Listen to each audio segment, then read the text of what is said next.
When Mario 3D World first released on the Wii U, I wasn't even aware of its existence. It released during a time when I was playing Minecraft for 6 hours a day, and it released on one of the most underwhelming systems Nintendo has ever made. I mean, I have never heard someone say that they're a proud owner of a Wii U. However, after celebrating the 35th anniversary of the Mario franchise with high-definition Nintendo Switch ports of Super Mario 64, Super Mario Sunshine and Super Mario Galaxy, 3D World 2 got a Switch port on February 12th of this year. However, in contrast to the aforementioned ports, this 3D World port came with a DLC-like edition in the form of Bowser's Fury. Since 3D World and Bowser's Fury significantly differ from each other and people are likely mostly interested in the new Bowser's Fury part, I've decided to treat them as separate games with separate reviews. If I manage to figure out how to do it, you'll see a clickable pop-up to the Bowser's Fury review on your screen right now. And if not, you can always click on the link in the description down below. Anyway, without further ado, let's talk about Mario 3D World. When Nintendo uploaded the first trailer of this port to their YouTube channel in January, I thought to myself, oh right, this game was a thing. I had seen some speedruns of the game at various events, but since I never owned a proper system, I just straight up didn't register anything. Before buying my Switch, I hadn't owned a Nintendo system since the Nintendo Wii, and thus this was the perfect opportunity to catch up on the Super Mario franchise. The trailer looked amazing, the divided community got me even more curious, and after watching Video Game Donkey praise the Wii U version just before its release, I was convinced I'd really enjoy this game, and thus, I purchased it immediately. But now, after playing the game front to back, I can confidently say that this game is pretty good. Mario 3D World can best be compared with the classic Mario games. Instead of Peach, Bowser kidnaps a bunch of fairies, and now it's your task to clear 8 worlds plus 4 bonus worlds, consisting of all of these different kinds of loose levels, in which you're supposed to collect up to 3 stars. However, that's pretty much where the comparison between them ends, because Mario 3D World overshadows any classic Mario game ever created. Now I know that might be a hot take, but allow me to explain by using subjective opinions. So, you start up the game, watch the 1-minute kidnap cutscene and you enter the very first hub world. Right from the get-go, there is already something to address here. Every classic Mario-styled game has a level select screen in the form of these hub worlds, but this game does things a bit differently than the others. Opposed to the classic Mario games, 3D World provides you with a sense of freedom when it comes to these hub worlds. You're able to freely walk around the world, in which they provide you with some coin blocks or sporadically even with a hidden 1-up mushroom. However, when it comes to making any progress whatsoever, you'll still have to clear the world level by level in the order the developers intended to. Although the freedom of movement in the hub worlds is just a semblance of freedom, it really shows the game's intentions of being a different Mario game than the previous entries in the entire series. These intentions really come to fruition in the actual levels though, so it's about time we jump into those. The very first level starts with this cinematic to show you what this game has in store, and you are ready to go. As per usual, you're playing as Mario by default, but from the start there are 4 characters available. Mario is the all-round type of guy. He does nothing particularly well, but he's alright at everything. This basically means he plays the exact same as in any other Mario game. Next up is his partner in crime, Luigi. Luigi kinda functions as a Yoshi in this game because he can hover in the air just a tad bit longer than the other available characters. Third is Princess Peach. Where Luigi can jump a little further than the other characters, Peach is able to just straight float in the air as if she's holding her signature umbrella. This comes with a downside however, since Peach is notably slower than the other available characters. The 4th member of the squad is Toad. Toad's perk is that he's simply faster than everybody else, and that's pretty much all he does. I ended up playing as Luigi most of the time since I really like being able to jump a little further without losing any movement speed like in Peach's case. The only times I really switch character is when these specific character only buttons appeared in levels. These usually activate some sort of a pathway to a collectible, so that way the game kind of forces you to change characters. In the end, the differences between characters are so minor that it's really just a matter of preference than anything else. Then way later in the game you unlock Rosalina as a 5th character. Rosalina is without a doubt the best character in the game. Not only can she double jump, she can also attack enemies without any power-ups whatsoever. The biggest problem with this character is that you unlock it when you've pretty much beat the entire game already. So if you're not going for a 100% completion or anything, this character is kinda pointless. If you do though, then man, does she make things easier. Aside from the different movement related perks, all of the characters are also able to perform a bunch of different jumps to help you in clearing the levels. You have the long jump, the side jump, the charge jump, the ground pound jump and a scuffed version of the spinning jump from Mario Sunshine. For real, in order to perform this jump you have to start spinning for a bit and then you can actually execute it. It looks really scuffed. Anyway, while I think the additions of these different types of jumps are really cool, I never really found any practical use for any of them. The only times I really found a use for them was when I combined them with this rolling move. Similar to Mario Odyssey, the characters are able to roll forward, and in this game the characters are able to perform a long jump out of the rolling animation.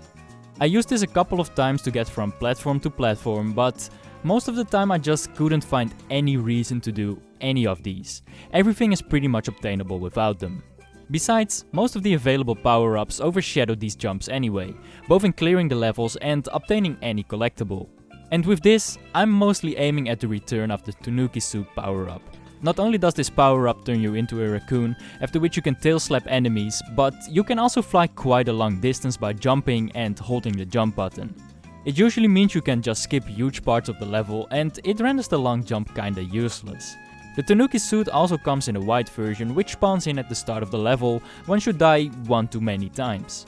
This version is nothing short of absolutely busted. You kill every enemy upon touching them and they physically can't damage you in return. This means that you can fly over huge chunks of the level while being untouchable. I mean, I get that it's a kids game and all, but was it really necessary to eliminate any chance of failing the level aside from falling off the map? I don't think so. But oh well, I ended up ignoring the power-up block every time anyway, so it didn't matter all that much to me. Other than that, the boomerang power-up, the fire flower and the mega mushroom make their return in this game. Now while these power-ups are pretty straightforward and aren't particularly special, they did occasionally provide an interactive environment to use them in. Some of the collectibles are hidden in these statues that can only be broken with your boomerang, and there is this one level that revolves entirely around the fire flower, because you have to light all of these fires to reveal hidden collectibles or even see the stage at all. I really like that the developers tried to change the dynamic between levels and the available power-ups, but sadly there's only a handful of instances where they actually designed the level around them. I truly do feel like they could have included more breakable statues or walls to make the environment feel more interactive. Aside from these returning power-ups, there are two incredibly fun new power-ups added to this game. Firstly, we have the Cherry power-up. This one's effect is pretty straightforward. Upon collecting it, the game will clone your character up to a max of 5 characters. Not only does this help with taking down hordes of enemies, it also completely changes the way certain levels are played. The levels make use of this power-up by including these platforms that will only function once a certain amount of people stand on it. Whether this is to progress through the level or to obtain a collectible, it's just a bunch of fun to steer all of these characters into the right direction in order to activate one of these platforms. The sheer amount of chaos and the difficulty of getting all of them onto the same spot is just very enjoyable, and the fact that the clones just evaporate upon taking damage instead of failing the level entirely, it makes it such a harmless experience. There is however another power-up that affected the level design even more. The cat suit. This power-up is truly Mario 3D World's signature feature. I mean, it's even on the cover of the game. At first glance, this suit looks incredibly goofy and lame, but it is so much more than just turning characters into a bunch of furries that run on 4 legs. It adds a whole new dimension to all of the levels. You see, this power-up provides you with the ability to climb walls. Suddenly, every wall can contain a secret pathway or a collectible, and it just makes you want to explore every area that you usually would just cruise through within seconds. It's just really cool how a simple feature like climbing walls for a short period of time can add a whole new dimension to a game. A dimension where walls can contain the things you need at any given time. Suddenly the levels don't feel as linear as they used to in the previous classic Mario games. It doesn't feel like a get from point A to B type of game anymore. It's a fantastic power-up that enhanced the way the levels are designed in more ways than one. However, there are multiple layers to the way they designed the levels in this particular game.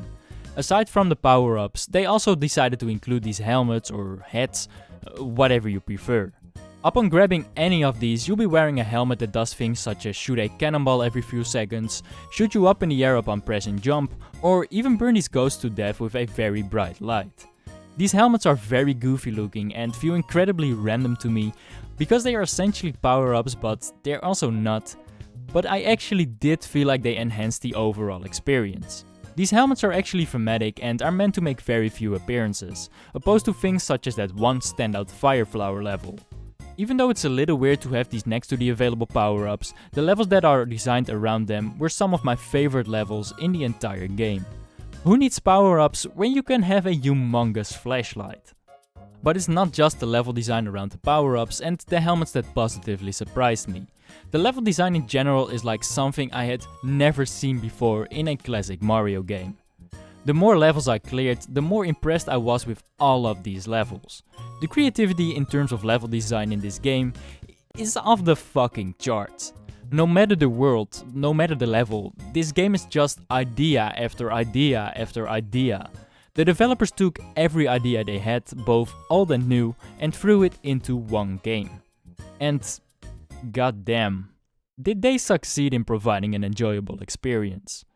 There are these levels where you're supposed to catch a rabbit or ride this goofy ass dinosaur through water or through the desert, like in Mario 64.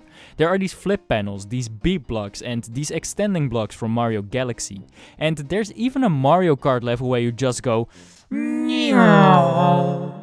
by running over these boost pads. But the worlds are also jam-packed with fresh, new ideas, and man, do they make for some of my favorite levels in the entire game.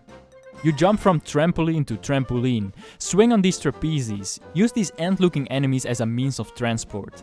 And then you even have this one level where you use the shadows of yourself, your enemies and objects to maneuver through the level. Man, this one is so fucking good, okay?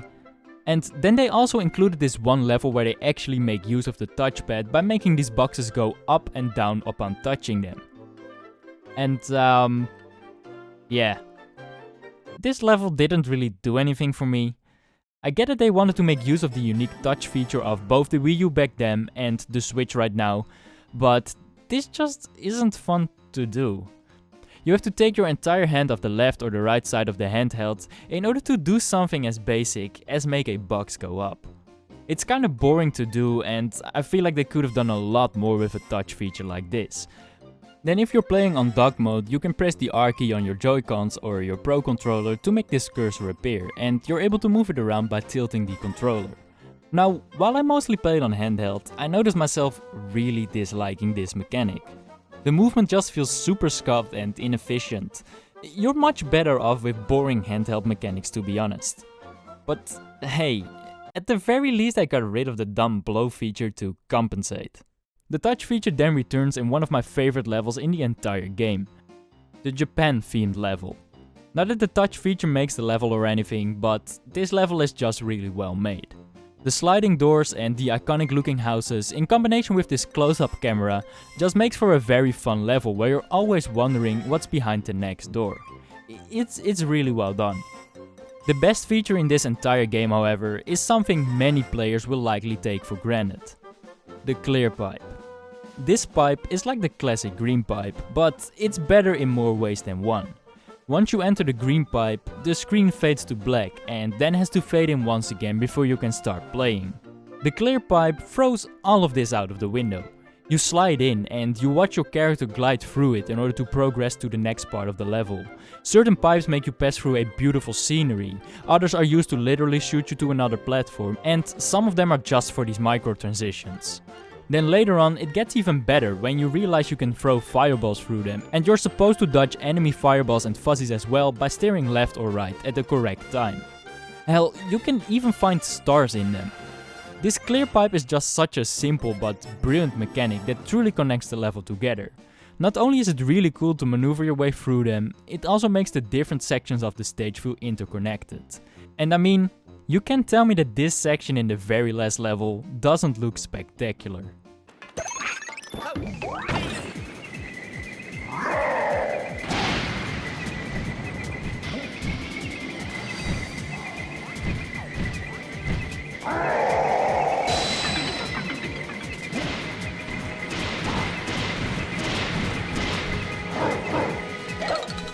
One visual thing that's a little less spectacular though is the game's camera viewpoint. This is one of the main points of discussion whenever you bring up this game. This game has a somewhat fixed camera angle that you can move a few degrees to the right or to the left at the very most in almost all of the levels. And this very thing is the main cause of the biggest problem I have with this game: the depth perception. Unlike any other Mario game, I had a lot of issues with determining whether or not I was gonna land on a platform or on an enemy. No matter the level, no matter the type of platform or enemy, I just kept grossly misjudging where I was going to land, and I lost so many power-ups and lives because of it. Even though I feel like the camera angle is perfectly fine in showing the level and such, I do feel like the camera angle misleads you into missing a lot of jumps. Not that the game ever became hard to complete or anything, but missing a platform and having to start over a bunch of times became more and more annoying as I progressed through the game. This one level with the boost pads literally became unplayable. Because you're running at a higher speed than normal, you have to be really precise with making turns. But I just kept mistiming it because I had no idea where my character was exactly at. The sheer amount of times I fell off this level alone is more than enough to make me tilt off the face of the earth. And I mean, this issue was to be expected in a 3D game with a fixed camera angle, but 3D World's predecessor pretty much fixed this entire problem. In Mario 3D Land, you had this slider on the 3DS that you could slide up all the way in order to really make use of the 3D features. The depth perception issue is non-existent as a result of that in that game.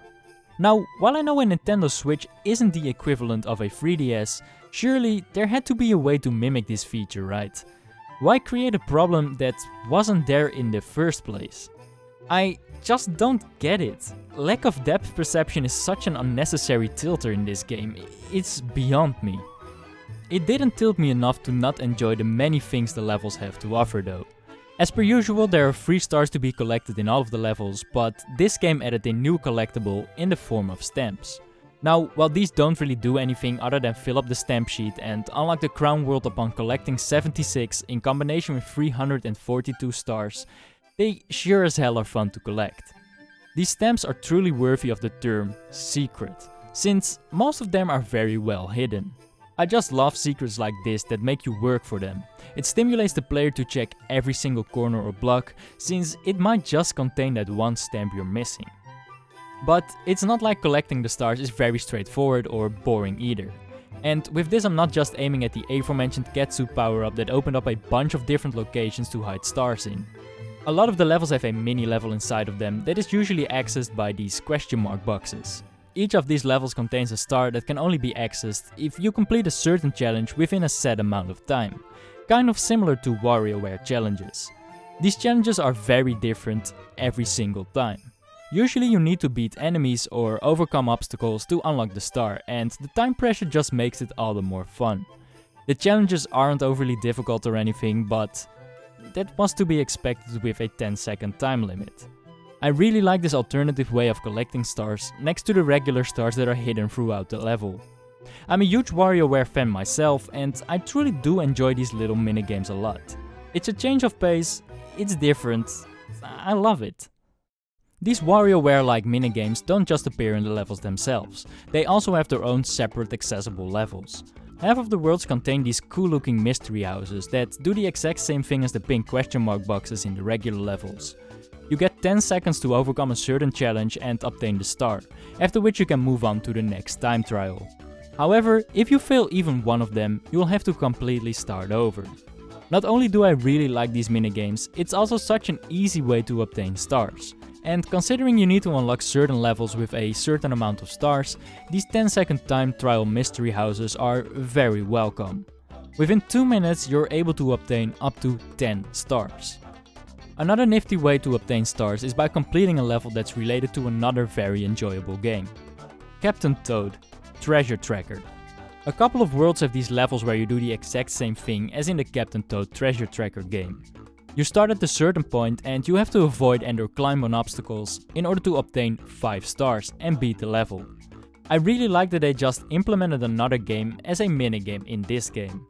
Captain Toad is unable to jump, there are no power-ups available, and opposed to literally the rest of the game, you actually do have a free camera in this minigame.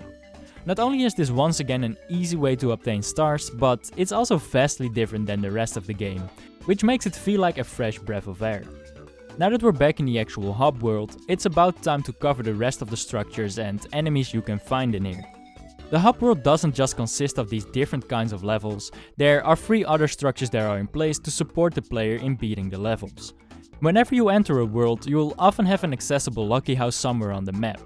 In this lucky house you're supposed to hit these 4 boxes and their combined result will grant you with a certain amount of coins up to 777, which basically means you can almost get 8 lives. Funnily enough, there is some old school Mario free music playing in this house, and if you time your jumps with the beat, you will consistently be able to get 777 coins.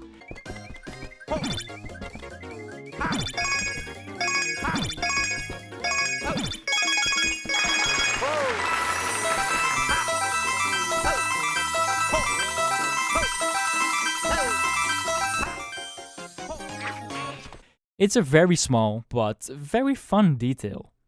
Other than that, you find these toad houses on the map, in which you are able to choose between a small and a big present. I'm not sure how the odds are determined, but one of them will contain 4 power-ups and the other just contains a regular big mushroom. They both help out, but you and me both know which one you want to hit.